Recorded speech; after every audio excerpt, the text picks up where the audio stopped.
नमस्कार दोस्तों, मैं सपना स्वागत करती हूँ आप सभी का एक बार फिर से अपने channel teacher mom secret universe में। कैसे हैं आप सब लोग? आई होप अच्छे होंगे, मन लगा के पढ़ रहे होंगे या फिर आप जो भी कर रहे हैं उसको मन लगा के कर रहे होंगे। फ्रेंड्स, पैसे से मैं एक गवर्नमेंट टीचर हूँ, इसके साथ ही साथ मैं अभी अपनी स्टडी कंटिन्यू कर रही हूँ। तो यहाँ पे हम लोग बहुत सारी चीजों पे बातें किए। हम लोगों ने बात की लॉ ऑफ अट्रैक्शन पे, और इसके साथ ही साथ कैसे खुद को इंस्पिरेशन दें अपनी स्टडी के लिए, बाकी बहुत सारी चीजों में। फ्रेंड्स, आज का ये जो टॉपिक है ना, ये हमें खुद के बारे में है। कहने का मतलब हम स्वयं के बारे में बात करेंगे। हम स्वयं को किस हद तक जानते हैं, हम स्वयं को किस तरह से मेडिटेट कर सकते हैं। बहुत सारी चीजें होती हैं, बहुत सारी दिक्कतों का सामना हर किसी को करना पड़ता है। बहुत सारे स्ट्रगल फेस करने के बाद कहीं किसी इंसान को सक्सेस मिलती है। उनके इच्छा अनुसार वो जो चाहते हैं वो अपनी लाइफ में तभी कर पाते हैं, लेकिन उसके लिए उन्हें बहुत सारी तरीकों का समझ लीजिए प्रयोग करना पड़ता है, खुद को मोटिवेट करने के लिए, खुद को इंस्पिरेशन देने के लिए। लेकिन फ्रेंड्स, क्या आपको पता है कि आप बाहरी इंस्पिरेशन तभी तक आप ले सकते हो जब तक आपका समझ लीजिए कि अंतर ज्ञान नहीं हुआ है। अब ये कहने का मतलब ये है कि जब तक आप खुद से अंदर से मोटिवेटेड नहीं होते हो चीजों को लेकर के, अगर आप सोचो कि आप बार बार मोटिवेशनल वीडियोस देखिए, मोटिवेशनल चीजें देखिए, उससे आप मोटिवेट रहोगे, तो वो क्षणिक है, वो लंबे टाइम का नहीं है। वो कुछ ही क्षण का होता है। कुछ ही टाइम के बाद फिर वो चीजें आपके साथ ऐसी होने लगती हैं कि आपका एक टाइम पे जब बहुत परेशान उदास होते हो आप, तो बहुत बहुत आपका प्रेशर जब बढ़ जाता है चीजों को लेकर के, तो आपको उस समय कोई मोटिवेशन काम नहीं आता है। तो हमें खुद को अंदर से मोटिवेट रखना है लंबे समय तक। कोई भी एग्जाम की प्रिपरेशन अगर हम कर रहे हैं, एग्जाम की प्रिपरेशन के दौरान हमें टाइम का जो होता है कि बड़ा प्रभाव पड़ता है हमारे ऊपर, हमारे एग्जाम प्रिपरेशन के दौरान। कहने का मतलब हम अपने आप को एक टाइम लिमिटेशन में बांध देते हैं कि हम 1 साल तैयारी कर रहे हैं, 2 साल तैयारी कर रहे हैं, लेकिन फिर भी हम चीजों को मैनिफेस्ट नहीं कर पा रहे अपनी लाइफ में। अपने अनुसार अपनी ड्रीम लाइफ हम कंप्लीट नहीं कर पा रहे हैं, ड्रीम जॉब नहीं मैनिफेस्ट कर पा रहे हैं। इस तरीके से हमारे अंदर कहीं ना कहीं हम चाह कर भी कितना पॉजिटिव चीजें देखने, कितनी भी लॉ ऑफ अट्रैक्शन की वीडियोस देख ले, लेकिन फिर भी हम उस समय पे कोई भी रेमेडी हमें काम नहीं आती है और हम परेशान होते हैं। हम ये सोचते हैं कि क्या हम ऐसा करें जिससे कि हम बहुत मोटिवेट हो सके और जिससे कि हम लंबे समय तक खुद को एक्टिव रख सकते हैं अपने गोल को अचीव करने के लिए। तो आज मैं इन्हीं सब चीजों पे बातें करूंगी, लेकिन उससे पहले अगर आप मेरे चैनल पे नए हो तो मेरे चैनल को सब्सक्राइब कर लीजिए, शेयर भी कर दीजिए। इसके साथ ही साथ कमेंट भी किया करिए कि आपको ये वीडियोस कैसे लगते हैं, मेरे वीडियोस। और इसके अलावा आपके अगर कोई क्वेरी है तो उसको भी कमेंट बॉक्स में आप जरूर डालिए, जिससे कि मैं उनके प्रश्नों के जवाब दे सकूं। फ्रेंड्स, सबसे पहले कि मैं एक बात बताना चाहती हूँ कि आज अगर मैं यूपी गवर्नमेंट में जॉब नहीं कर रही होती तो शायद मैं केवीएस में होती। और मैंने इतनी मेहनत, इतनी ललक तो अपने अंदर देखी ही थी कि मैं कोई बड़ी जॉब को अचीव कर सकती थी कुछ साल पहले। अभी भी है मेरे साथ, लेकिन मेरे साथ एक दिक्कत उस समय ये हुई कि जब मेरा केवीएस का इंटरव्यू था, उस दौरान मेरे साथ एक ही प्रॉब्लम थी। ऐसा मेरे अंदर कूट कूट के भरा था कि मैंने एग्जाम तो भले ही क्रैक कर लिया है, लेकिन इंटरव्यू मेरे पास करने के बाहर है, मतलब कि मैं पास कर ही नहीं सकती। कहने का मतलब इतना मैं मोटिवेशनल चीजें देखती थी, इतनी मैं मोटिवेशनल वीडियोस देखती थी। उस समय ये गाने में बहुत सुनती थी कि मुझे कुछ करना है, मुझे कुछ बनना है, इस तरीके का कुछ था जो मैं सुनती थी और मुझे बहुत अच्छा लगता था वो गाना। और अपनी तैयारी के दौरान मैं हमेशा सुना करती थी और मैं इतनी मोटिवेटेड होती थी उस गाने को सुन करके। लेकिन जैसे ही मेरा एग्जाम हुआ, केवीएस का इंटरव्यू हुआ, होने वाला था मेरा इंटरव्यू, मैं बहुत नर्वस फील करने लगी। मैं चीजों को लेकर के मैं इतनी परेशान होने लगी कि मुझे ऐसा लगता था कि उस दौरान मेरे लिए कोई मोटिवेशन वीडियोस नहीं, कोई भी पर्सन मुझे काम नहीं आ रहा है। मैं केवल ये सोचती थी कि अगर ये सिचुएशन मेरी आज है तो मैं कैसे ही हम क्रैक कर पाएंगे इस केवीएस इंटरव्यू को। और मेरे साथ यही हुआ। और मैं हमेशा नकारात्मकता में थी, जैसे लगता था कि मुझसे वो कुछ ऐसा पूछेंगे जिसका जवाब मेरे पास नहीं होगा। और यही हुआ मेरे साथ। उस समय मैं बहुत डिप्रेस हुई, बहुत परेशान हुई। उसके बाद फिर सुपर टेट आया, तो उस दौरान भी मेरी तैयारी बिल्कुल तहस नहस थी। वही जो हाउसवाइफ की प्रॉब्लम थी, वही प्रॉब्लम समझ लीजिए मेरे साथ उस समय थी, आज भी है। लेकिन बात यह है कि आज मैं चीजों को लेकर के मोटिवेटेड हूँ, तो इसलिए उन सारी चीजों का भार नहीं है मेरे पास। लेकिन मेरे पास भार नहीं है ये कोई कहना उचित नहीं होगा। कहने का मतलब जिम्मेदारियां आज भी हैं, शायद जिम्मेदारियां बढ़ गई हैं, लेकिन फिर भी एक जो कुछ करने की जो ललक है मेरे अंदर, वो हमेशा से थी। ऐसा नहीं है कि ये आज डेवलप हुआ है, साल भर से डेवलप हुआ है, ये हमेशा से रहा है। फिर फ्रेंड्स, सुपर टेट की तैयारी के दौरान मैंने वही लॉ ऑफ अट्रैक्शन की चीजें अपनाना शुरू किया कि नहीं, मैं ये सोचती थी कि मुझे एक सीट से मतलब है, भले कितनी भी सीट आ जाए, मुझे एक सीट चाहिए, उसके लिए मुझे प्रिपरेशन करना है। वो सीट मेरी ही है, बस ऑन द प्रोसेस में हूँ, मेरी जॉब सेलेक्टेड है, मैं बिल्कुल सेलेक्टेड हूँ। मैं भी उस दौरान बहुत सारी चीजों को फेस करती, लेकिन मुझे ये लगता था कि अगर मैं निगेटिव चीजें जैसे घर परिवार, नाते रिश्तेदार, अगर इन सबको अगर मैं जवाब देने बैठूं, इन सब का जवाब अगर मैं लिखने बैठूं, देने बैठूं, इन सबको सफाई में पेश करने बैठूं, तो फिर शायद मैं अपने लाइफ को अच्छा कर ही नहीं सकती। इसीलिए मैंने चीजों को इग्नोर किया और अपना ध्यान मैंने लॉ ऑफ अट्रैक्शन के अनुसार मैंने हमेशा अपने एंड रिजल्ट पे लगाया कि उस दिन कैसा लगेगा, जिस दिन मेरी जॉब लग जाएगी, जिस दिन मेरे मार्क्स इतने आ जाएंगे, जिस दिन मैं सेलेक्ट हो जाऊंगी, उस दिन मेरे पापा कैसा फील करेंगे, उस दिन मेरे पापा क्या बोलेंगे मेरे साथ, मेरी मम्मी क्या बोलेंगे, उस दिन मेरे हस्बैंड कैसा फील करेंगे। ये थॉट जो था ये मतलब पूरा थ्रू द प्रिपरेशन मैंने सुबह शाम हमेशा विजुअलाइज किया चीजों को। अपने आप को मैं हमेशा ये विजुअलाइज करती थी कि मैं पढ़ा रही हूँ, इस तरीके के वीडियोस में देखती थी, टीचर्स की वीडियोस में देखती थी, किस तरीके से लोग पढ़ाते हैं, किस तरीके से लोग करते हैं।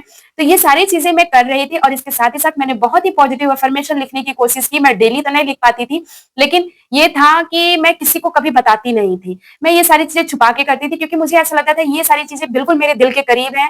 ये अफर्मेशन, ये सारी टेक्निक्स जो है ये मैं खुद के लिए कर रही हूँ। तो मुझे ये था कि किसी को बताने ना बताने से कोई वो चीज नहीं है, ये सारी चीजें करने से मैं ऑटोमेटिक मोटिवेटेड फील करती थी। तो शायद यही कारण रहा कि मैं चीजों को मैनिफेस्ट कर पाई। और इसी के साथ ही साथ मैंने अपनी लाइफ को थोड़ा सा चेंज किया और इस तरीके से मैंने अचीवमेंट पाई इस गवर्नमेंट जॉब में। और इसके बाद शुरू होती है असली लड़ाई कि जब मैं बहुत दूर मेरा हो गया था, चंदौली में हो गया था और मैं बहुत परेशान थी कि मैं किस तरीके से अपने हस्बैंड के पास रहूं। मैं बिल्कुल अकेले रहा करती थी और जब एक टाइम पे जब मैं अपने गृहस्थ जीवन में परेशान थी तो मैं अपने आप से गॉड से बस मैं एक ही चीज मांगती थी, हे भगवान एक दिन ऐसा आए कि जिस दिन मैं अकेले रहूं, कोई ना रहे मेरे आसपास, मुझे किसी का कोई काम नहीं करना, मुझे कुछ नहीं करना, मैं जैसे चाहूं वैसे रहूं, मैं अपने पास में अकेले रहूं, मेरे साथ कोई ना रहे। और कहीं ना कहीं मैं खुद को अकेले विजुअलाइज करने लगी। तो मेरे साथ ये भी मोमेंट आया कि जब मैं चंदौली में गई, वहां मैंने फ्लैट लिया और मैं पूरे फ्लैट में समझ लीजिए बिल्कुल अकेले, क्योंकि मेरे हस्बैंड जॉब में थे तो इसलिए वो अपने जॉब पे जाते थे तो वो वहीं रहते थे और मैं घर परिवार से दूर बिल्कुल अकेले। तो मेरा 2-3 साल बिल्कुल ही एलोन बीता, बिल्कुल अकेला बीता। और कहीं ना कहीं मैं विजुअलाइज करती थी इतने डीपली तरीके से, तो ये मैं जानती थी कि जो चीजें मैं गट्स फीलिंग के साथ विजुअलाइज करती हूँ, जिसको मैं बहुत दिल से फील करने लगती हूँ, वो चीजें मेरे साथ होती हैं, इसलिए मैं खुद को जानती हूँ। इसी तरीके से मैंने एक चीज और किया कि फिर मैंने विजुअलाइज करना शुरू किया और फिर मैं से लिखना शुरू किया कि मेरा ट्रांसफर हो गया है, मैं अपने हस्बैंड के साथ, अपने इन लॉज के साथ रह रही हूँ। तो इस तरीके से मैंने फिर से अफर्मेशन लिखना शुरू किया। मैंने चीजों को, मैं घर परिवार में बाकी लोगों की तरह रह रही हूँ, चीजों को एंजॉय कर रही हूँ। सारा सेलिब्रेशन मैं घर वालों के साथ कर रही हूँ, मेरा बच्चा घर वालों के देख रेख में बड़ा हो रहा है। इस तरीके का मैंने अफर्मेशन लिखा, इस तरीके का विजुअलाइजेशन किया। तो मेरा समझ लीजिए कि ये सारी चीजें करने के with in A one year, समझ लीजिए 1 साल के अंदर ही मेरा ट्रांसफर हो गया और मैं बिल्कुल ही अपने घर के पास आ गई। ये सोच सकते हैं आप कि ये बिल्कुल किसी मिरेकल से कम नहीं है। जबकि ट्रांसफर जब भी होता है तो लोगों को जिला मिलता है और वो तब भी बहुत दूर हो जाते हैं, लेकिन फिर भी मेरा जो स्कूल है जहां मैं जाती हूँ पढ़ाने, वो स्कूल मेरे ससुराल से मात्र 10 मिनट की दूरी पे है। तो ये मुझे बहुत ही मिरेकल लगा कि नहीं, सच में लॉ ऑफ अट्रैक्शन काम कर रहा है। इसी तरीके से मैंने बहुत छोटी बड़ी बहुत सारी चीजें मैनिफेस्ट की, अपने रिश्तों को सुधारने की कोशिश की। तो इस तरीके से मैंने अपनी लाइफ को बहुत चेंज किया। मैंने खुद को जाना, समझा कि मुझे क्या चाहिए, एग्जैक्टली मुझे क्या चाहिए किसी मोमेंट पे, तो वो चीजें मैंने मैनिफेस्ट की, विजुअलाइज किया, अफर्मेशन लिखा पॉजिटिव। तो आप सोच सकते हैं कि मैं यूं ही यहाँ पे ऐसे बात नहीं कर रही हूँ, क्योंकि ये सारी चीजें बहुत दिनों से मेरे साथ चल रही हैं। और अभी मेरा एजुकेशन जो है वो भी मेरे मैनिफेस्टेशन का ही प्रोसेस है, क्योंकि मेरा ये था कि मुझे लाइफ में कुछ बहुत बड़ा करना है, अपने मन का करना है। तो उसी से रिलेटेड मैं अपने इंटरेस्ट के हिसाब से मैं अपना एजुकेशन शुरू की हूँ और अभी 1 ईयर बीता है, अभी 2nd ईयर बाकी है मेरा। तो इस तरीके से मैं कर रही हूँ चीजें जो मैं सोचती थी किसी सपने में हो सकता है, वो सारी चीजें हो रही हैं। और साथ ही साथ मैं अपने हस्बैंड के साथ मिल करके कुछ अलग, कुछ बड़ा करना चाहती थी, क्योंकि कमाते तो हर कोई है, कमाता तो हर कोई है, लेकिन हर कोई 5 रुपए का सामान या तो फिर 100 रुपए भी कोई गरीबों को देना नहीं चाहता। और इसीलिए मैं और मेरे हस्बैंड ने ये सोचा कि हम लोग अगर इतना भगवान हमारा आगे बढ़ के साथ दे रहे हैं तो क्यों ना हम कुछ जरूरतमंदों की सहायता करें। तो बस इसी के थ्रू मैं अपने मन का काम कर रही हूँ, वो भी चीजें मेरी चल रही हैं। और इसके साथ ही साथ एक चीज मैं और बताना चाहूंगी कि आप लाइफ में सब कुछ मैनिफेस्ट कर सकते हो, लेकिन बस जरूरत इतनी है कि आपको खुद को जानना है, खुद पे भरोसा करना है, खुद के गट फीलिंग्स को इतना स्ट्रॉन्ग करना है कि किसी भी कंडीशन में आप अपने आप को सकारात्मक ले सके।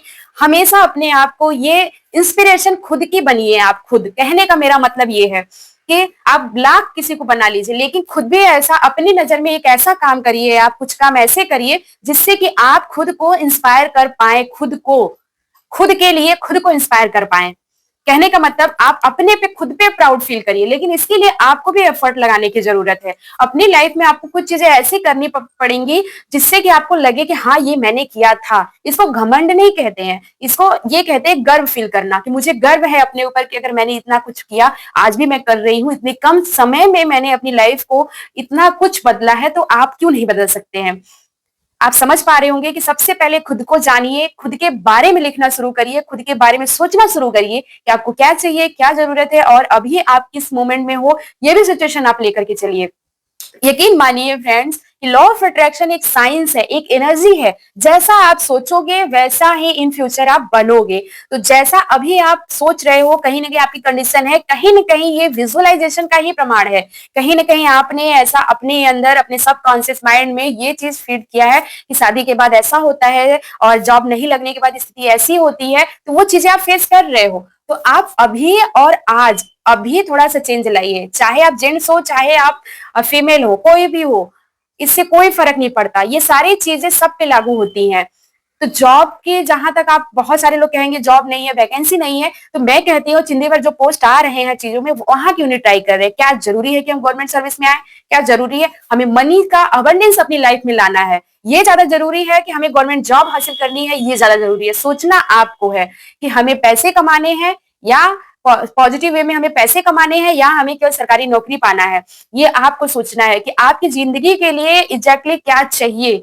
सम्मान ज्यादा जरूरी है कि पैसा जरूरी है? अगर जो भी चीजें आपको चाहिए, जैसे भी आप चीजों को सोच रहे हो, आप अभी सोचना शुरू करिए। हो सकता है कि इसमें से बहुत सारे लोग प्राइवेट जॉब कर रहे हो जो मेरी वीडियोस देखते हो, तो उनकी कंडीशन हो सकता है मुझसे लाख गुना अच्छी हो अपनी जगह पे, तो वो बहुत सारी चीजें मैनिफेस्ट कर रहे हैं। वो जाने अनजाने वो सारी चीजें लॉ ऑफ अट्रैक्शन जो साइंस है उनके साथ चल रहा है। तो आप समझ पा रहे होंगे कि हम क्या कहना चाहते हैं। फ्रेंड्स, इसी के साथ मैं ये वीडियो द एंड करती हूँ। अगर वीडियो पसंद आई है तो प्लीज मेरे चैनल को सब्सक्राइब कर लीजिए, शेयर कर दीजिएगा, और फ्रेंड्स कमेंट भी किया करिए। मुझे इससे बहुत मोटिवेशन मिलता है, मुझे बहुत अपनापन फील होता है। सोनम जी का मैं नाम लेना चाहूंगी। सोनम जी का हमेशा आता रहता है, एक आलोक है उनका। इन लोगों के मैसेजेस, इन लोगों के कमेंट हमेशा मेरे पास आते रहते हैं, मुझे बहुत अच्छा लगता है। कभी मौका पड़ा तो इन फ्यूचर हो सकता है, दुनिया बोले हम लोग मिल पाए, हो सकता है कुछ ऐसा हो मिरेकल कि मैं अपनी ऑडियंस से मिल पाऊं। ये चीज मेरे लिए एक समझ लीजिए सपने के सच होने के बराबर होगा। कहीं ना कहीं मेरा मैनिफेस्टेशन इन सब चीजों को लेकर के। तो friends, okay, bye bye, take care, love you all of you. मिलते हैं अगले ब्लॉग में।